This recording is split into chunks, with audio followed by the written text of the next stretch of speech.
2 সপ্তাহের বেশি জ্বর সাথে পেটে ব্যথা। অ্যান্টিবায়োটিক খেয়েও সারে না এই জ্বর। বড় ছোট সব বয়সী মানুষই আক্রান্ত হচ্ছেন এ ধরনের জ্বরে। চিকিৎসকরা আশঙ্কা করছেন ডেঙ্গু কোভিডের বাইরে নতুন কোনো ভাইরাস কিনা। আরও জানাচ্ছেন নাজিয়া আফরিন। বাংলাদেশ শিশু হাসপাতালে জরুরি বিভাগ। বেশিরভাগ শিশুরই একই ধরনের সমস্যা। জ্বরের তীব্রতা যেমন বেশি, তেমনি 2 সপ্তাহের বেশি সময় ধরে জ্বর থাকায় শিশুদের নিয়ে দুশ্চিন্তায় অভিভাবকরা। ডেঙ্গু কোভিড সব টেস্টেই নেগেটিভ, কিন্তু তীব্র জ্বরের কারণ জানা নেই। তার লুজ মোশন, জ্বর এবং কাশি, এই তিনটার জন্য আজকে 15 দিন যাবৎ এমন অবস্থা, রাত্র হইলেই আস্তে আস্তে বাড়তে থাকে এবং জ্বর 4 গিয়ে উঠে, 3-4 উঠে। এই বয়সের বাচ্চা 4 উঠলে তখন একেবারে অবচেতনের মতন হয়ে থাকে।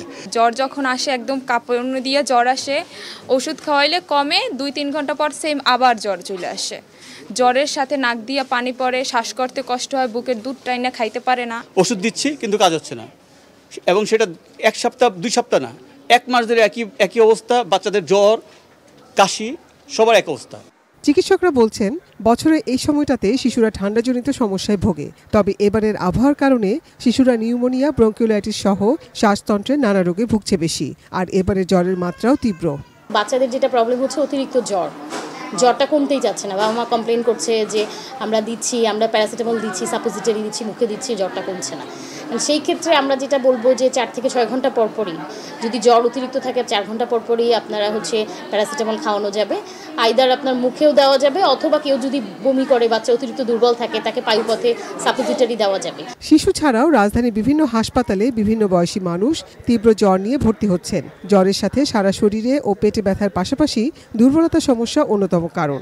জ্বর বেশ করেছিল, জ্বর আমি কিছু খাইতে পারি না, লইতে পারি না, চলতে পারি না, আমার একদম অবশ হয়ে যায়। জ্বরের তাপমাত্রা অনেক বেশি ছিল, ওষুধ খাওয়াচ্ছি তাও কমছিল না। পেটে ব্যথা, হার্টের সমস্যা, কয়েকটা সমস্যা। শিশু থেকে বৃদ্ধ সবার এ ধরনের তীব্র জ্বর ভিন্ন কোনো ভাইরাল সংক্রমণ কিনা তা পরীক্ষা নিরীক্ষা করে দেখা প্রয়োজন বলে মনে করছেন এই মেডিসিন বিশেষজ্ঞ।